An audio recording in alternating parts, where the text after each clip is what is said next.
네.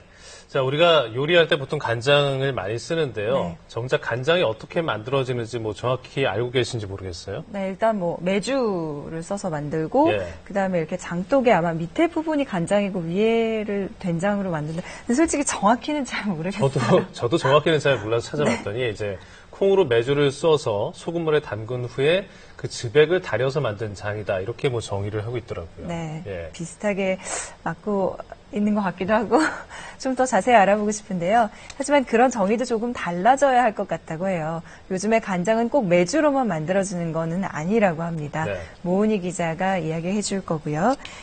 이것까지 포함해서 간장 종류가 그럼 더 다양해졌겠네요. 네, 간장 종류가 워낙 많아서 뭐가 뭔지 복잡하죠. 네. 그 보통 조선 간장, 외간장 이렇게들 많이 알고 계시는데요. 네. 이참에 정확하게 짚어볼게요. 그렇죠. 일단 조선 간장은 그 메주에다 소금물을 부어서 만드는 우리 전통식 간장이고요. 흔히들 외간장이라고 얘기하는 거는 공장에서 제조하는 계량식 간장입니다. 전통 간장에 비해서 좀 더 단맛과 감칠맛이 있습니다. 이 계량식 간장도 제조법에 따라서 양조 간장이냐, 혼합 간장이냐 또 나뉘는데요. 간장 특징 그리고 어울리는 요리 소개해드립니다. 전라북도 익산의 한 농촌 마을. 산 아래 드넓게 펼쳐진 이곳은 지금부터 수확이 시작되는 메주 콩밭입니다. 잘 여문 콩이 후두둑 나올 것만 같네요. 이 콩밭의 풀하고 전쟁인데요. 유기농 콩을 재배하기 위해서 제초제를 사용하지 않고 사람이 풀을 일일이 뽑아가면서 재배하고 있습니다. 꼬투리를 까보니 노란 메주콩들이 구수해 보입니다. 이 콩으로 만든 메주로 간장을 만드는데요. 소금물 그리고 햇볕만이 전통 간장의 재료가 됩니다. 네. 간장 만드는 시기는 음력 1월에서 3월인데요. 기온이 낮을수록 소금의 농도를 묽게 하고 있고 기온이 높아질수록 소금의 농도를 진하게 하고 있습니다. 재래식 간장은 다른 첨가물을 넣지 않고 콩으로만 메주를 만들기 때문에 영양이 풍부하고 담백하고 깊은 맛을 느낄 수 있습니다. 항아리에 메주와 소금물을 붓고 수시로 햇볕을 쬐면서 약 40일 동안 숙성시키면 전통 간장이 되는데요. 전통 간장은 숙성 기간에 따라 종류가 다릅니다.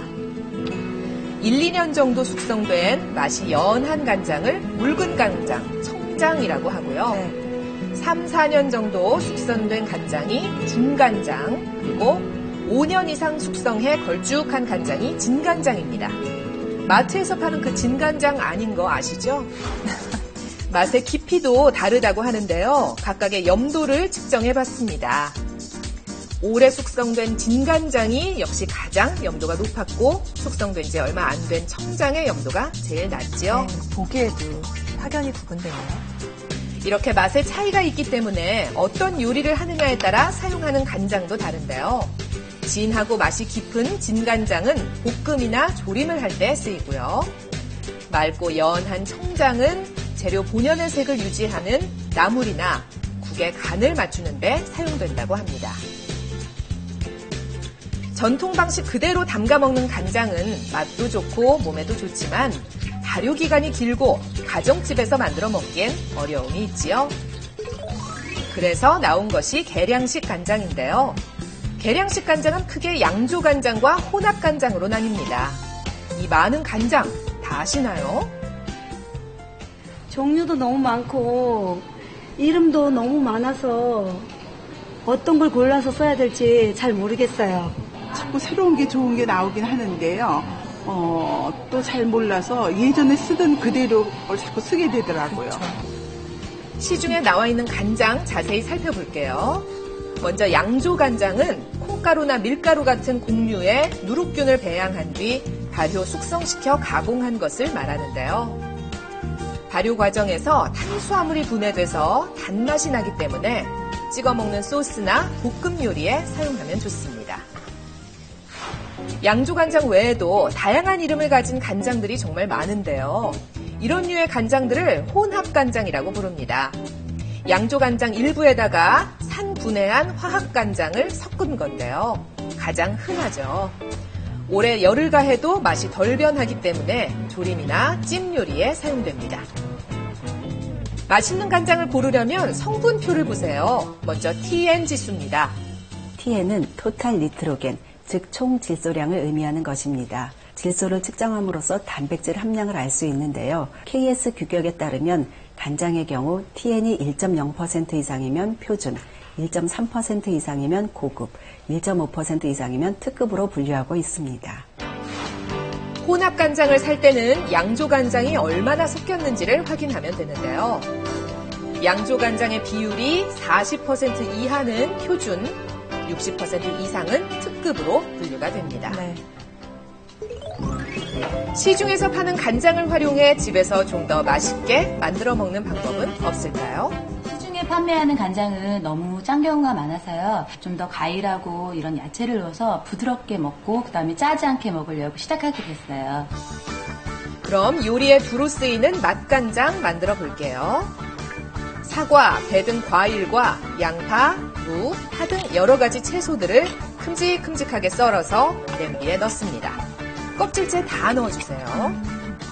여기에 간장과 청주, 물을 2대 1대1 비율로 넣어준 뒤 끓이면 됩니다. 이런 맛간장은 왜 좋은 걸까요? 간장에 과일이나 채소를 넣고 조려 만들면 과일과 채소의 맛과 향이 더해져 다른 조미료의 사용 없이 맛을 낼 수 있고요. 또한 염도를 낮추어 나트륨 섭취를 줄일 수가 있어서 어린이나 저염식을 하는 분들에게 좋습니다. 간장이 끓으면 불을 끄고 채소와 과일 건더기를 건져냅니다. 간장을 식힌 뒤 썰어놓은 레몬을 넣고 하루 동안 재워놓는데요. 식힌 뒤에 레몬을 넣어야 변질을 막고 짠맛도 잡아줍니다. 간장을 걸러서 유리병에 담아 냉장 보관하면 되는데요. 얼마나 두고 먹을 수 있을까요? 이렇게 넣고 드시면 2주 정도 드실 수 있고요. 좀 남으시면 이제 물을 조금 넣고 끓여 드시면 더 오래 드실 수 있어요. 한국인의 밥상에서 빼놓을 수 없는 맛의 해결사 간장. 여러 종류별로 똑똑하게 활용해 보세요.